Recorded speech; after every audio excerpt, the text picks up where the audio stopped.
Hey there guys, welcome back to my Android tutorial series, and in this video we will be going to continue our discussion on the communication of an Android application with the backend database. The topic of this video is the CRUD operations, that how you can perform the CRUD operations using the real-time database. This video will comprise of I guess 2 to 3 parts because first of all, in the very first part I will show you how you can use the create functionality using real-time database, and then in the rest of the subsequent parts I will perform the read, update and delete functionality. To save some time, I have already created the layout for my application. You can see here that I have created the simple form with the name, age, salary, organization and the department fields, and then I have created the 4 buttons: the create, read, update and delete in the beneath of the form. So we will directly jump towards the coding functionality, and inside the main method I will first of all declare the edit text fields.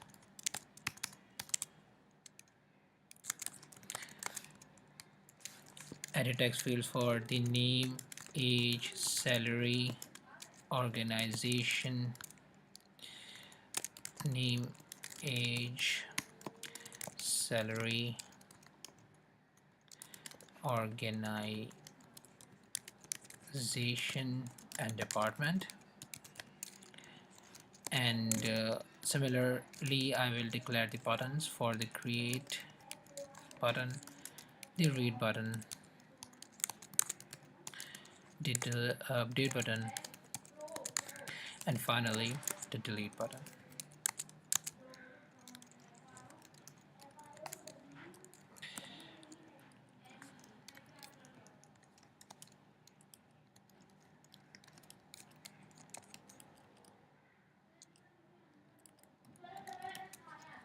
And then I will press the Alt and Enter key to include the import for the button. After the variable declaration, I will initialize these variables inside the onCreate method. For name, I will use the find view by ID.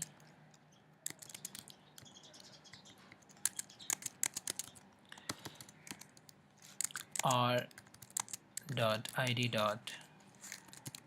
edit text, and then I will typecast this view into the edit text. And then I will use the same code offline for the rest of my fields. To avoid some extra time, I will paste it 5 times for the age, organization, salary and department respectively. And then I will use the age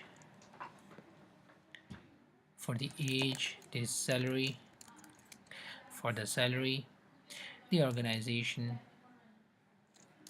for the organization, and the department edit text ID for the department text field.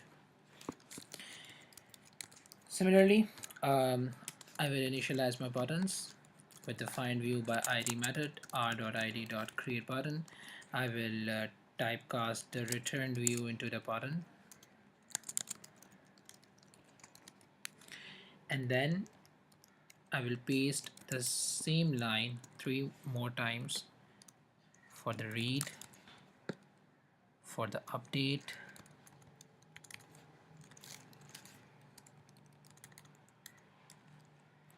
and for the delete button.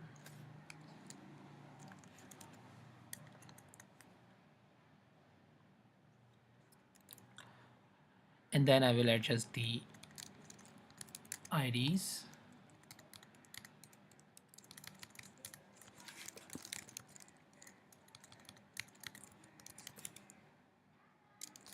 Cool. After the initialization of the name, edit text fields and the button fields,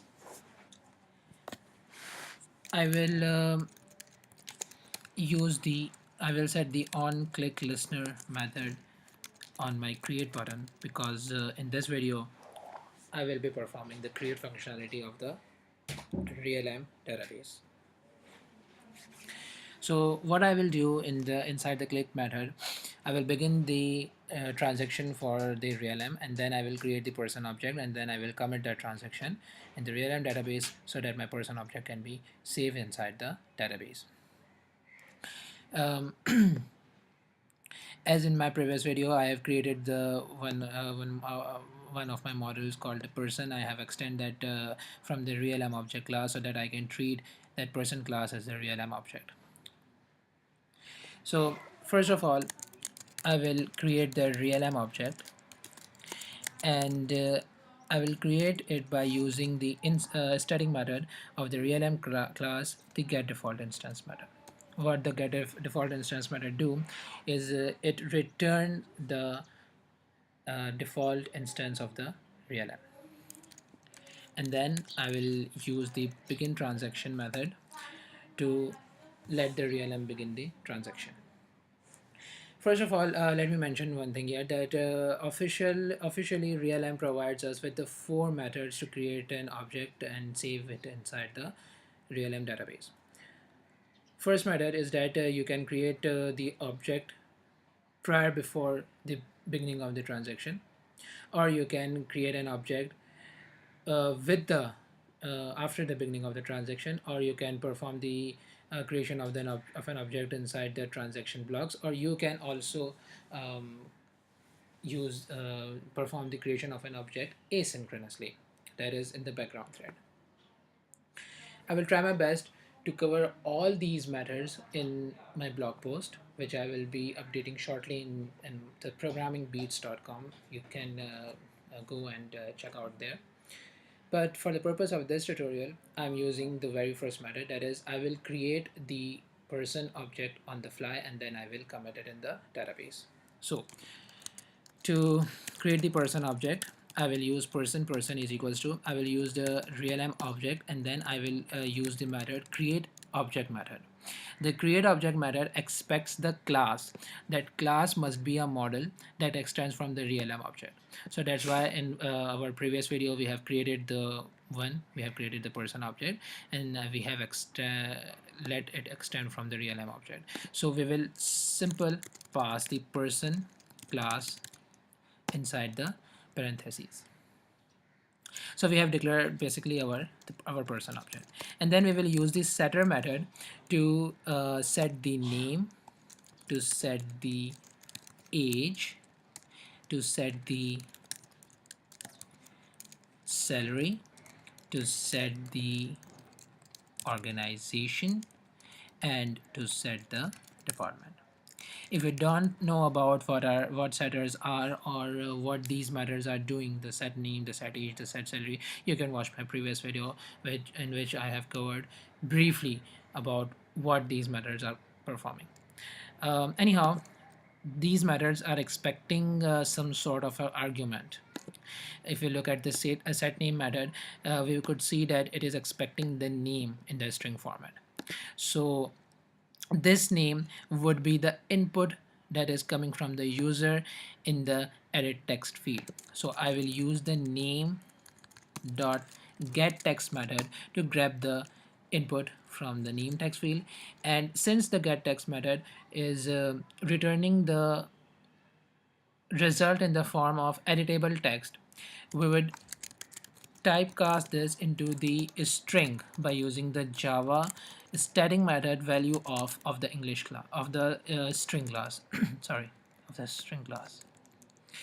And then I will use a similar approach for the organization and department, but for the age and salary I have to do the extra typecasting so that I can typecast the string value into the integer, because this is what the age and the salary method is expecting, an integer. So I will use the extra cast, the parse integer method, and then I will pass in the string casted value of the age edit text. Cool. Similarly for the salary, integer dot parse int, and then inside it I will pass the string dot value of, let's say, salary dot get text. And then similarly for the organization, I will simply use the string dot value of, because it is expecting the string, so I will use the string dot value of organization dot get text. And then for the department, I will use a string dot value of department dot get text. And then finally we will perform the transaction by using the commit transaction method. Cool. So let me pause in here and explain you this bit by bit. Okay. First of all, we have created the realm instance by getting the default instance using the static method get default instance of the realm class, and then we have used the object that we have created to begin the transaction.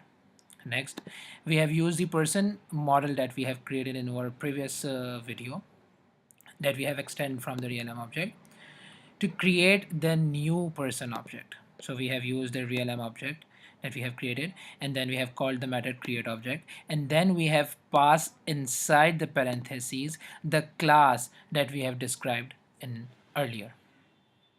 Okay, so you can take this class as a schema of the table of the realm. So what this method do is that it takes this class person dot class and then treat these fields as a schema of the table. So the name, age, salary, organization, department could be treated as the columns of the person table that would be created. So this method is basically creating an object, and then we have used the setters that I have explained briefly the purpose of the setters, and then we have passed the value of the fields that has been taken from the user using the edit text dot get text method, and I have performed the initial necessary casting for the string and integer values, and then finally I have commit the transaction so that my object is created successfully. We will test this functionality in our next video, in which I will write the functionality of the read method, the read button method.